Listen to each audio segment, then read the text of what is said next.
We have breaking news here on CBS Sports HQ. Cowboys offensive guard Zack Martin has informed the team that he plans to retire, according to NFL Network. The future Hall of Famer has spent his offseason. Pete Prisco had him ranked as the number 66 free agent in his top 100. Let's bring in Garrett Podell, who covers the Cowboys for us on a daily basis. Garrett, this is a guy who, Mr. Cowboy, I mean, a Hall of Fame career, he's going to get there. I don't know if it's first ballot, but it seems like it could be. What did he mean to this franchise? Well, Chris, you kind of said it right there by calling him Mr. Cowboy. He meant everything to this franchise. When I would walk around the Dallas Cowboys locker room covering the team on the ground here in Dallas the last 2 years, I mean, pretty much any time there was ever a key kind of locker room thing going on, it was run by Zack Martin. I mean, Micah Parsons, who is probably the most vocal quote or colorful quote on this team, he would always defer to Zack Martin when talking about certain issues or things. And in terms of the on-field production, I mean, there's maybe you could make a case no better interior offensive lineman in NFL history. When you look at what you said, the 7-time first-team All-Pro selections, tied with John Hanna and Randall McDaniel for the most ever. And then also in terms of guys who really, as the Cowboys like to say, represented the star and really just appreciated and being a Dallas Cowboy, Zack Martin would have to be up there in terms of just the pride he carried year after year, representing this team, whether they were winning and going to the playoffs or even in a year like this past one when they went 7-10. He was expected to be a top 100 free agent if he was healthy enough. I'm guessing that some of these injury issues that he's had, one that limited to 10 games this past season, had a lot to do with this likely decision here. What do you know about how he came to this decision? Yeah, well, the last time I had a chance to speak to Zack Martin was when it was announced he was going to have his third ankle surgery of his career and missed the end of the 2024 season. And he told me that he spent a lot of time speaking with former Cowboys Pro Bowl center Travis Frederick on the phone shortly when he made the decision to have that third ankle surgery of his career and miss the rest of the season. And Travis Frederick was another really high caliber offensive lineman for the Cowboys, and he and Martin, when they would do warm-ups, they would go through wide receiver drills, almost running routes in pregame to get loose. Those two guys were as tight as could be, and Frederick is someone who had to retire early with Guillain-Barré syndrome in the late 2010s, early 2020s. And so the fact that Martin picked up the phone and called Frederick isn't surprising because they're close friends, but it kind of gave you a sense of that retirement was very seriously on his mind if Frederick was someone who he had an extensive conversation into the night about when he had that surgery, which is something he told me. He said they had a really extensive conversation.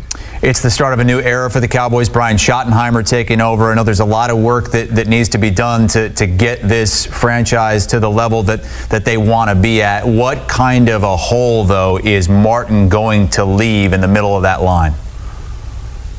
I mean, it's an absolutely massive hole because it's where they've been trying to run the ball in Dallas over the last few years, and it really hasn't worked for them at that spot really since the 2022 season when Tony Pollard was one of the league leaders in yards per touch from scrimmage. And the last couple years it kind of really been a struggle. Pollard, he broke over 1,000 yards for them in 2023, but it was a lot less efficient when he was coming off the fibula injury he suffered in the playoffs against the 49ers the prior season. And then this year, Rico Dowdle did come on strong the back half of the season to break the 1,000-yard barrier mark, but they were really unable to get the run game going when Dak Prescott was in there healthy, and it wasn't as much of a priority for this offense. So I would say it's a massive hole, not only in that line on the field, but also in this locker room for a Cowboys team that's kind of in transition because they have a laundry list of free agents this offseason that's now not including Martin, but there's going to be a significant turnover both with the new coaching staff coming in and the type of players who will be in the locker room in 2025. Yeah, you mentioned the free agents, Garrett, and there's certainly a lot that the Cowboys are going to have to do, and he wasn't the only big-name free agent that the Cowboys have. Garrett Podell with us here on CBS Sports HQ. The Cowboys with 3 of the top 50 free agents, according to Pete Prisco. DeMarcus Lawrence, one of the others. Cowboys, new era, but it almost seems more like a rebuild than anything at this point, especially when you consider what the Eagles are doing and what the Commanders are on their way to doing with Jaden Daniels as one of the best quarterbacks in the league and a young team. The Bucs lately. For the 4th consecutive season, Tampa Bay, your division winners, advancing to the playoffs for a 5th straight year. That is the longest active streak by a team in the NFC. But some big changes coming to Tampa Bay this offseason. Most notably, they lost their offensive coordinator, Liam Cohen, who is now in charge of the Jags right up the road there. And there's also questions about Chris Godwin, another key free agent to address. But there's no question when it comes to the dominance that the Bucs have had in this division over the last 4 years. They have won it 4 times. This division really just like a division of runs. The Saints won it 4 times previously to that, and then the Panthers had it 3 times in a row. But the Bucs right now are on top. Maybe some work to do going forward. Let's welcome in our NFL team, I almost said NBA team, Bryant V-Mac McFadden and John Breach to discuss what the NFC South can do to get a little better going into 2025. So, guys, let's start at the top with the champs. There's no more Liam Cohen. It's now Josh Grizzard's role over there at OC, and it seems like the biggest order of business there is to get Chris Godwin back. Breach, what do you think about the Bucs? How can they improve going into the offseason? Yeah, that's obviously something that is on their radar. We already know they've kind of extended the deadline on his contract so they can get a deal done. If you look at Chris Godwin, meant to this offense, he played a huge part before he suffered that season-ending injury back in October. He had 50 catches for 576 yards. He was averaging over 80 yards per game, so he is obviously a key part of that offense, and you want to have him back when you're breaking in that new offensive coordinator. Baker Mayfield would love to have him back. But then the other side of this, the Buccaneers had a very prolific offense. What they didn't have was a defense that could stop the pass. So I think that's another part where the Bucs are going to have to focus. This team gave up the 4th most passing yards in the NFL last season. They didn't generate a lot of pass rush outside of Vita Vea and Kalijah Kancey. You look at their linebackers. We saw Levante David's about to be a free agent, so they could stand to add someone in the draft or free agency at the linebacker position. And even corners, they could probably use some depth there. So I think the Buccaneers, yes, you need Chris Godwin, but I think the focus for them probably needs to be adding some depth pieces on defense. Yeah, Chris Godwin is the top priority for this team. When you look at their free agents, he's shown the ability, John, to come off season-ending injuries and still give you great sound production. This will be his 2nd injury that he had to miss the rest of the year, but he's been able to bounce back. And then you got to look at life after Mike Evans. Mike Evans is still putting up outstanding numbers, but you have to get prepared for life after Mike Evans because he's closer to the end of his career than the beginning. And Chris Godwin is clearly lockstep to be able to fill that wide receiver 1 option whenever Mike Evans decides to call it quits. And then you look at the defense, I'm right there with you. You know, trading away Carlton Davis, it seemed like it was a good move at the time, but they really missed him in terms of his lockdown potential and the depth. You know, Jamel Dean was the next best corner, but he missed a lot of time because of injuries. And they didn't have the necessary production to follow when you were missing Jamel Dean. So trying to add more depth in the secondary, especially the cornerback position, would be a big-time necessity for the Tampa Bay Buccaneers. You know, despite those defensive deficiencies, the Bucs were the first team to start the year 4-6 and still reach the playoffs in back-to-back seasons. So I don't know, maybe the Bengals need to take some notes there when it comes to how the Bucs are finishing out the regular season. Let's talk about the Falcons, guys. You know, a year ago, we were talking about this big move. Kirk Cousins was going to take the top off of this Atlanta squad. And now we're talking about his replacement, Michael Penix, that era set to begin. B-Mac, what excites you about what the Falcons can do around Penix? And to take it a step further, how do they set him up for success this offseason? Well, what excites me about this offense, they have the ability to be one of the more explosive offenses in the National Football League. starting with their quarterback in Michael Penix. I love Bijan Robertson. He has the ability to be and do it all back for their offense, an offensive weapon. I love unlocking Drake May. We saw what he did this season with Kirk Cousins and Michael Penix. He is a bona fide wide receiver one. You look at Darnell Mooney, became a big-time playmaker. Potentially adding more talent to the tight end room would be huge. And then when you factor in Michael Penix, I mean, John, he did a really, really good job stepping in for this team towards the latter part of 2024, and he didn't blink at all. The moment never seemed to be too big for him, and you have to be optimistic about Penix, knowing that he is QB1 to start this offseason process as he gets ready for the upcoming regular season. So he will get all the necessary reps to be at his best and to be most importantly comfortable for this offense moving forward. So you have to really like their chances in knowing the type of talent he has at the quarterback position.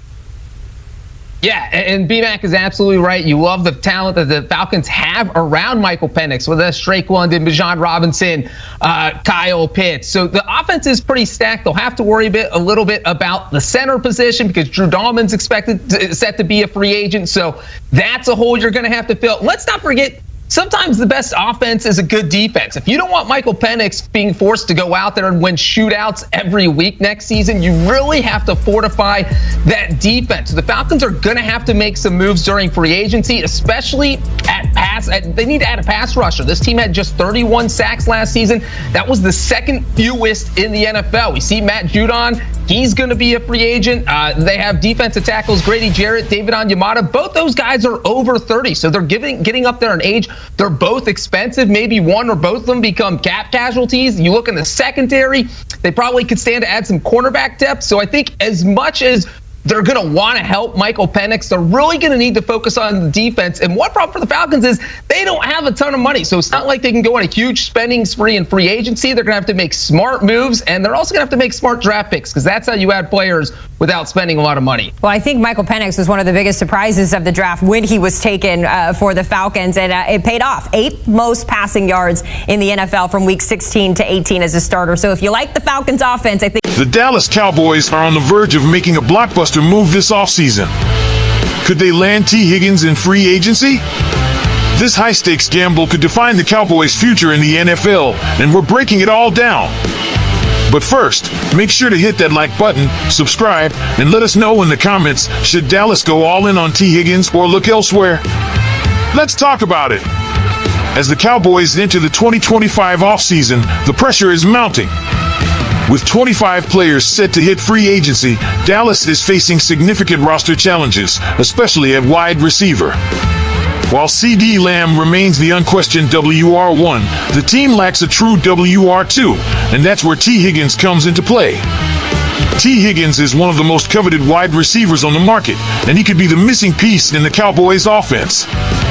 Standing tall with elite route running skills, strong hands, and an ability to make contested catches, Higgins has been a game changer for the Bengals. Adding him to the mix would not only give Dak Prescott another dangerous weapon, but would also take pressure off Lamb, making this offense even more explosive. Now, let's talk money, because acquiring T. Higgins won't come cheap. Spotrac projects his contract to be around 4 years, $102 million. That's a hefty price tag, especially considering the Cowboys already have several big contracts on the books. But here's the question, should Dallas go all in on an established star like Higgins, or should they look to the NFL draft for a cheaper, younger option? Financially, this is where things get tricky. The Cowboys will need to make tough decisions if they want to bring Higgins to Dallas. Could this mean restructuring contracts? Cutting veterans? Or will Jerry Jones be willing to break the bank to make this deal happen? These are the questions swirling around Cowboys Nation. But let's dream big for a moment. Imagine an offense featuring Dak Prescott throwing to CD Lamb and T. Higgins with a solid run game to keep defenses honest. That's the type of firepower that could take Dallas from playoff contender to legitimate Super Bowl threat. Higgins' ability to dominate in the red zone and stretch the field would give the Cowboys an elite receiving duo, something they haven't had since Amari Cooper was in town. Of course, free agency is unpredictable, and competition for Higgins will be fierce. Other receiver-needy teams like the Patriots, Panthers, or even the Chiefs could throw big money at him. But if Dallas can put together the right offer, the idea of Higgins in a Cowboys uniform isn't just a fantasy, it could become reality. So, Cowboys Nation, it's time for you to weigh in. Should Dallas go all in for T. Higgins, or should they find a cheaper WR2 option in the draft? Drop your thoughts in the comments, and let's get the debate going. And don't forget, hit that like button if you love Cowboys content, subscribe for all the latest news, and turn on notifications so you never miss an update.